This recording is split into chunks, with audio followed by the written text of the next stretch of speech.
Hey sweet friends, welcome back. For those that are new here, hi, my name's Janie, this is Myrtle, my cute little campervan, and together we bring you recipes fit for any adventure. We've just got back from our weekly food shop, we're both shattered, Johnny's treated himself to a pasty, so I thought, do you know what, I'm going to take this opportunity to sneak out to the van and cook myself a steak.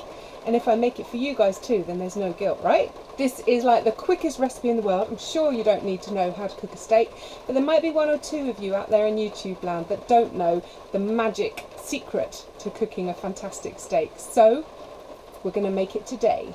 So this is what I'm going to be eating. I have some leftover cooked new potatoes from dinner last night. If you want to do this from scratch, then just boil up your potatoes, drain them, and then dry them with kitchen roll. If you leave them wet, then they're not going to crisp up very well, so make sure you dry them.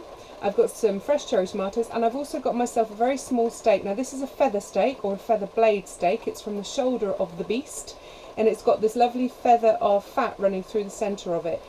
It brings it lovely flavour. It's very, very tender, so just don't overcook it, so be warned. So we've got the pan on, and this is the one magic key to cooking the best steak in the world, is to make sure your pan is searing hot. You want it like crazy hot. So I would get that pan heating certainly 5 minutes before you want to start cooking. I'm just going to put a small amount of butter in there. At this point you don't need much, this is just to grease the pan. And then another trick when cooking steak is to pat it dry first. Again, water stops things caramelising and crisping, so take any excess moisture off and pop it in. Now this steak's not very thick, maybe 3/4 of an inch. I'm just going to cook that for 2 minutes each side, that's all it needs. Overcook it, it's going to start going tender. No, it's not, it's going to start going tough. You knew. And whilst it's on there, I'm going to season the top side with salt and pepper.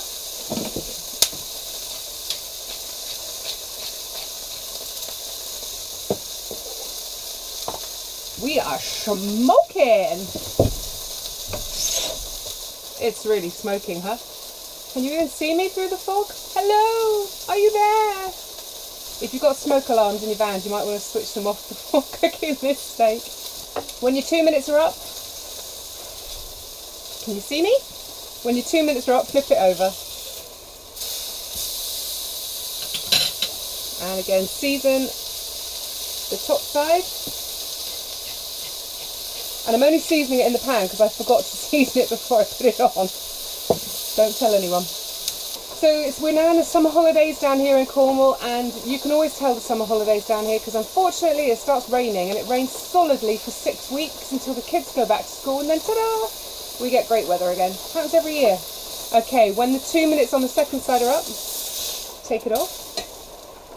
Pop it to one side and let that sit. Just let it rest. Turn the heat down in that pan because as you can see, that's got very hot. A little bit more generous with the butter this time. Pop that in. Add in your cooked potatoes.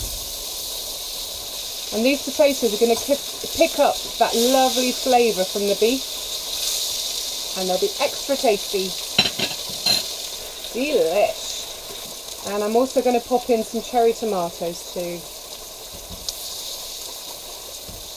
So you just want to cook these potatoes through 3-4 minutes. Because that pan's really hot, it's not going to take very long until they get nice and tasty. After a few minutes, just flip your potatoes over to cook the other side. And don't they look scrummy? And then give this a little season of salt as well. And a couple of garlic cloves. Now I like to put these right in at the end so that they don't burn. There's nothing worse than burnt garlic. So let it cook for a minute or two and then it's all done. And I have to keep turning my pan because I'm not parked on the level again. Surprise, surprise. Oh man, if only you guys could smell this. It's quite mean, isn't it? Me cooking this yummy food that you guys can't even smell, let alone taste. Okay, we're good. So the steak has rested nicely.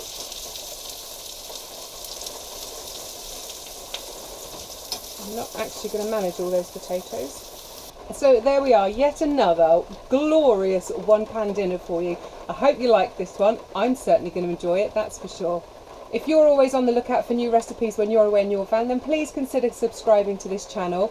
I try to bring out regular yummy content from Myrtle for you at least once a week. And as always, if you've enjoyed this recipe and enjoyed this video, then please give it the thumbs up. I really hope you try this one, guys. I hope you enjoy it, and I will see you on the next video. Until then, happy camping!